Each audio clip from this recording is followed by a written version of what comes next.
मराठा आरक्षणावर ठाकरे गटाचे आमदार भास्कर जाधव आणि शिंदे गटाचे आमदार संजय शिरसाट यांच्यामध्ये विधान भवनाबाहेर जुगलबंदी झाली। एकनाथ शिंदेंनी 24 तारखेला मराठा समाजाला आरक्षण दिलं तर त्यांना हार घालणार असं जाधव म्हणाले। एकनाथ शिंदे मराठा समाजाला आरक्षण देण्यास कटिबद्ध आहेत असं संजय शिरसाटांनी म्हटलंय, तर मराठा आरक्षण देण्यासाठी समिती असावी, वाद होऊ नये असं भास्कर जाधव म्हणतात। एकीकडे जरांगे तर दुसरीकडे भुजबळ तुम्ही वाद निर्माण करता असं शिरसाट यांनी म्हटलंय। एकनाथराव शिंदेनी 24 डिसेंबर ही तारीख दिलेली आहे।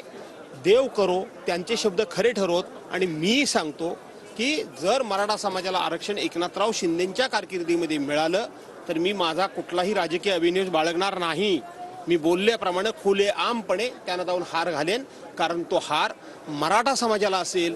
एकनाथ शिंदे हे मुख्यमंत्री आहेत आणि म्हणून त्यांचे आणि माझे राजकीय मतभेद काय आहेत याच्यावर त्या लोकांना न्याय मिळावा की न मिळावा असा जर छोटा विचार मी केला तर मी ज्या लोकांना न्याय द्यायचं मोठ्या घोषणा करतोय त्यांना मी न्याय देण्याच्या भूमिकेत नाही, तर मी माझं राजकारण करण्याच्या भूमिकेत आहे आणि ही मला भूमिका मान्य नाही।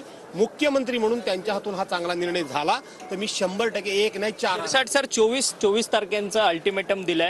निरगुडे जे आयोगाचे अध्यक्ष होते, आज विजय वडेट्टीवार जे विरोधी पक्ष नेते आहेत त्यांनी सांगितलं की विदर्भातल्या एका मंत्र्याने जी एक ओबीसी जात आहे ती ओबीसी समाजामध्ये प्रविष्ट करण्याकरता त्यांच्यावरती दबाव निर्माण केला, त्यामुळे निरगुडेंनी राजीनामा दिला।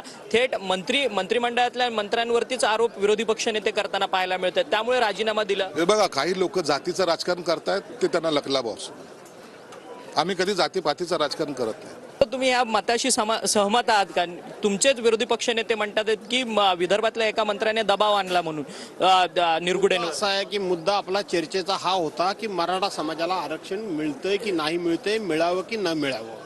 मला ज्या पद्धतीने दोघांची चर्चा त्या मराठा समाजाला आरक्षण मिळण्यासंदर्भातच सीमित राहावी, बाकी काय झालं हे सरकार बघेल। छगन भुजबळ ज्या पद्धतीने आरोप करतात की मराठा समाज हा पुढारलेला आहे, मराठा समाजाचेच अनेक कारखानदार आहेत, बँक आहेत, सगळं दरवेळेला माहिती का एकीकडे छगन भुजबळ आणणार, दुसरीकडे जरांगे आणणार।